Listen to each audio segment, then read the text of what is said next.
How's it going, guys? Cody, guys, back again, dropping out another video. Right, guys, I'm so obsessed with this. Bars won't be fitted to the new prison windows in the future, right? And these new build prisons that they're building in the next few years. That I'm going to cover another story that goes a bit more in depth than the BBC News website did on the last vlog. Again, guys, I just, the mind boggles, really boggles. Invest in prisoners, not spend money around prisoners.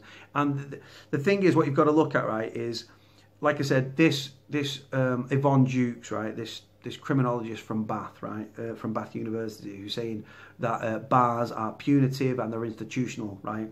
Well, the Ministry of Justice have actually tried to steer away from that and is saying, oh no, it's to combat drones and like contraband getting into the jail and stuff, right? I'm going to read the story, guys, and then I'm going to put a link in the description. It's in more detail than the last story, so it's definitely worth listening to. Right, so this is the Daily Mail online, right? Link in the description below. The headline reads, "Bars won't be fitted on windows at new prisons after report called them punitive and institutional. Prison architecture should be reformed to boost rehabilitation, studies suggest. Her Majesty's Prison Service said bars will be replaced by reinforced glass. A report is being compiled on whether prisoners should instead be called men. Bars will not be fitted on windows at new jails after a report described them as punitive and institutional. A government-funded study suggested the architecture of prisons should be reformed to help boost the rehabilitation of offenders by normalising their environment. Her Majesty's Prison Service said bars will be replaced by reinforced glass following the report by Yvonne Jukes, the Professor of Criminology at Bath University. She's now compiling a second report on whether prisoners should be called men. Well, no mention of women. We've got women and we've also got kids in the system. And cells rebranded rooms. The two studies together will cost around £600,000. Well, again, she's compiling a second report about whether prisoners should be called men and cells rebranded rooms. This is already going on at Berwyn and it doesn't work. Her findings are being implemented in a trial at HMP Berwyn, the largest jail in England and Wales, with the aim of creating a more domestic environment by renaming prison blocks as communities and calling holding cells waiting rooms. Okay, now the mind boggles. It could also see inmates provided with laptops when they arrive. That's already going on in Berwyn, as well as facilities to make tea and sandwiches. Well, they've already got kettles, and you get your bread, right, when you get your meal, and you make a sandwich. HMP Berwyn in Wrexham, which is designed as a rehabilitation prison for low-risk Cat C offenders, opened last year and will hold 2,110 prisoners when it is completed. Well, speaking to a prisoner's girlfriend and a serving prisoner at the prison, they haven't, right, this prison was built in the past 2 years, right? It's been open for a year and a half, right? So it's probably been in construction for a bit longer than that, right? They built a new build prison, guys. Right, you've seen rates of, like I say, self-harm and suicide. Sorry, not suicide. Sorry, record levels of assaults and self-harm.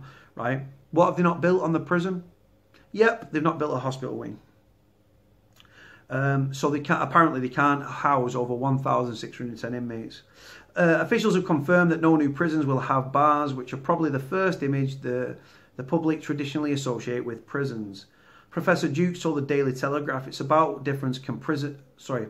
It's about what difference can prisons make if they can rehabilitate offenders. It's treating prisoners with trust. How's it treating them with trust?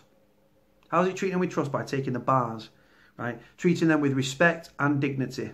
It's encouraging them to invest in themselves and their futures. Why? Because you're taking bars from windows in future prisons, right? Some more human warehouse, housing mentally and broken people, right? And physically, like mental health prisoners. In the future, and then by calling them men, they're already doing this at Berwyn and stuff like that. It's going to give them, apparently that's going to give them a trust, a respect and dignity. It's encouraging them to invest in themselves and their futures. Oh God, that's not easy to sell to the general public or for ministers. It's about normalising the environment and making less institutional. Well, you're still locked behind your door for sustained amounts of time, right? Your liberty's still taken. You can't go where you want, when you want, and do what you want when you want, right? So, and they're going on about make it less institutional. What about prisoners that have been institutionalised because they're IPP and they've been lost in the system because they're just there with no release date. It was abolished, right, in 2012, but not retrospectively. It's making prisoners institutionalized, right, and it's costing prisoners their lives. That's the reality of IPP and just prison in general, to be fair, making it less institutional. To take a small example, when I first started talking to the Ministry of Justice in 2016, there were conversations about whether there should be bars in windows. You either have horizontal or vertical bars to signal punishment. It's not about punishment at all. It's not about signaling punishment. It's about security. Fucking idiots. By the time I finished discussing the research with them, the plan has no bars. They have to have no bars in windows. There's no reason for them. They are highly symbolic. They go back to when there were no windows in cells and they had no glass in them. It's rather behind the curve. She also recommended that ending doubling up of inmates in cells, greater access to more outdoor space and better use of nature. Last night, the prison service confirmed that bars would not be used in jails in future and said the change would improve security. It would improve. That sounds crazy, doesn't it, guys? You're taking the bars from the windows, but it's going to improve security because what they're saying, not really security, it's more about... It's not about prisoners getting out, it's about contraband getting in. And the way that they've, like I said, I'll try and find the picture on Google about like a cell at Forest Bank, right? And the window and the setup and stuff. Like I say, you can't reach out the window, you've got a metal grill, you've got to turn this thing, and that makes a mechanism like open and close the thing, do you know what I mean? Officials added they would study the result of Professor Dukes' investigation, which was backed by the Economic and Social Research Council. A spokesperson said, secure and sealed windows with toughened glass and narrow vents will be used in all cells in future prisons, and it is one of the measures being put in place to help stop drugs and illicit mobile phones. See, so this Professor Dukes is saying, oh, it's about re-engaging prisoners and it's going to give them a feel of dignity and respect and it's going to make them take charge of their own lives, which is just nonsense, right? And then the prisoner saying, nope, these windows are difficult to break, make them more effective in stopping prisoners from accessing contraband. That's the truth of the matter. The policy follows news that jail chiefs have installed a photo booth at HMP Loudham Grange. It's not HMP, it's run by Serco in Nottinghamshire to help inmates bond with family visitors. That's been that photo booth has been around for a few years. I was padded up with a kid who was in for murder. He was up on AVs or accumulated visits because he'd not had a visit for a long time, so they shipped him back local. He had a visit every day, and when he went back to Loudham Grange, you can have a picture with your loved one on the visit. I think that should be in every prison, to be honest with you, because imagine that you're going on a visit to see your loved one, and you can have a picture with your missus or your kids, or do you know what I mean, or your mum or whatever, right? Because like I say, no one lives forever. If you're inside for a long time, something could happen to your mum or your dad or something like that. So them pictures are actually memories. And again, it's encouraging family ties. I support it wholeheartedly, but it's already been around for a few years. But they've brought in proper photo booths where you can get like screens in the background and like green screens and stuff and put whatever you want on there. This story again about fitted windows, guys, and stuff like that. I'm sorry, I'm not buying it at all. It's just nonsense. She's saying one thing, the prisoner's saying, yeah, we'll bring windows in like that. She's saying one thing, they're saying, oh, it's to stop contraband. Like I said, I did an interview this morning after Professor Dukes, and she didn't know what she was talking about. In a nutshell, she was talking about Berwyn, and then she's like, yeah, well, we're going to start calling prisoners men, and oh God. Like I say, we're going to start giving laptops and stuff. They're already in Berwyn. They're already running Mandela rules at Berwyn. Has it reduced violence? Has it reduced reoffending? No. Like I say, guys, Berwyn is super in only its size and its failings, right? What it was, though, it's quite clear that when they built that prison, when they announced that he was running these Mandela rules and all this, and it's not a cell, it's a room, and it's not a wing, it's a community, and it's not a what was it like, healthcare, it's a waiting room and all this sort of nonsense. No, boring. These people, right, have never been in prison. They haven't got a clue. They might be academically clever, but when it comes down to nuts and bolts, they've got no life experience, right? I speak to criminology students, right, and I work with doctors of criminology, and most the criminologists I work with, I can state that they would think that this is ridiculous because they know they're clued up. They're far more clued up than this woman, and she's a professor. They're doctors. She's a professor. Like I say, guys, taking bars from cell windows, calling prisoners men rather than in Burr, when they call you by your first name, they knock on your door before they enter. You've got an in-cell telephone, which has been everyone has an in-cell telephone unless they smash it up, and they obviously have a laptop as well, which it's got no internet access. I think that people on the outside think that like it's got internet access and people are like running around on Pornhub or something. It doesn't go on that way. It's just all it is really is a kiosk in your cell on a laptop that you can order your food menu from. You can book visits. You can order your canteen. And things like that, and put in apps for healthcare and stuff like that, that sort of stuff, guys. But like I say, the fact they're building more prisons and the prison population is going to exceed 90,000 when we've already got the highest prison population in Europe, we're going the wrong way.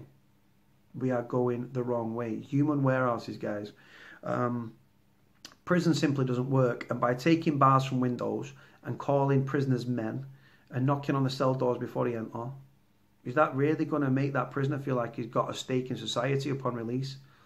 The current state of prisons doesn't aid rehabilitation, because rehabilitation is it's a politician's word. So people like the Prisons Minister Rory Stewart and the Justice Secretary David Gauke can wear suits and feel important whilst getting paid whacking wages. Right? Prison doesn't work. The longer you're in prison, the more criminal connections you make. And like I say, the current state of prisons just succeeds in demoralising you, desensitising you further, dehumanising you, and making you more disenfranchised than when you enter the system. And you've got men leaving the system, and women, and kids, angry because prison doesn't work. They've been chewed up and spat out. Go to prison broken, leave in pieces, or go to prison all right, leave with mental health issues, or leave with an addiction, or leave in a body bag. I'm sorry to say it, guys, but it's the way it is.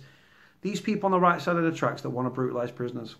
The first thing I got asked, first thing, I spoke this morning, the first thing he came back at me with, someone's texting, he texts in a lot, he said this, what do you think about bringing back the cat o' nine tails and beating prisoners?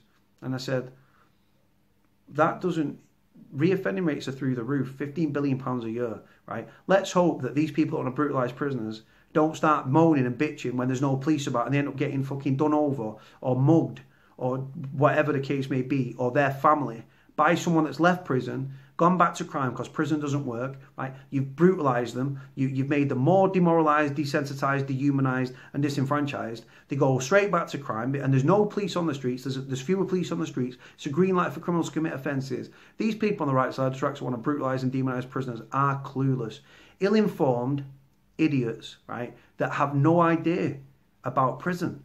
Right, I'm a former prisoner, so I say to these people, right, I came back at him and I said to this Jason this morning, I said, Jason, I said, well, put it like this, to these people on the right side of the tracks that are whiter than white, right, fucking arseholes, yeah, I said, put it like this, surely the aim of prison is to leave prison in a better place than when you entered, i.e., with skills, training, education, right, which, like I say, it's not consistent, but that does go on in prisons. If you're on a short sentence, you won't get offered that, and it's not consistent. With resettlement, reintegration, so that you can then break the cycle of crime, pay tax back into the system, and then become a productive member of society. Surely that's the aim of prison. And he agreed with me. And I said, well, this is why prisons need to work. With fewer police on the streets, you want prison to work. Not me. I want prison to work. I've got to be honest. I want prison to work.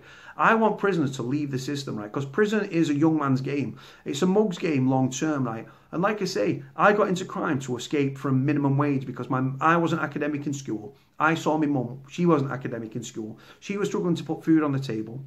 I took the shortcut to the top, to making criminal decisions and stuff and carrying out criminal actions to get money. Right, the same thing I tried to get away from, minimum wage, is the same thing I'm going to end up working from now because I'm reformed now. I'm unskilled, no discernible skills, no GCSEs, thick as pig shit, right? And I'm going to end up working for minimum wage, yeah, man. Crime, the moral of the story is crime doesn't pay. Long term, it doesn't pay. And losing your liberty, right? If you've never been in prison, right, then losing your liberty, you take it for granted, and you can't become relevant to prisoners because you can't relate to them, because you're like, well, they're in prison and I'm free and I've never been to prison and I've never had my liberty taken away. Take that person's liberty away and stick them in a jail for 12 months, right? And just see how they go. They'll go through the same mire that everyone else is doing. What my aim is, guys, what I try to do is break down the misconceptions around prisoners and prisons, right? The media put 1 minute they're running stories, butlins with bars, and they build these walls and stuff like that and fan the flames of hatred towards prisoners and prisoners' families and stuff, right? I try to take it down brick by brick. Not just me, there's a lot of other people, guys. Like I said, I'm not an expert on anything. I'm an expert on my own life and my own experiences. But I try my best to educate people and try to challenge people's conceptions and misconceptions around prison and prisoners. A lot of good kids in jail, and before most people have ever been offenders, they've first been victims. And I stick to that, guys, 1,000,000%. I still stick to that even now.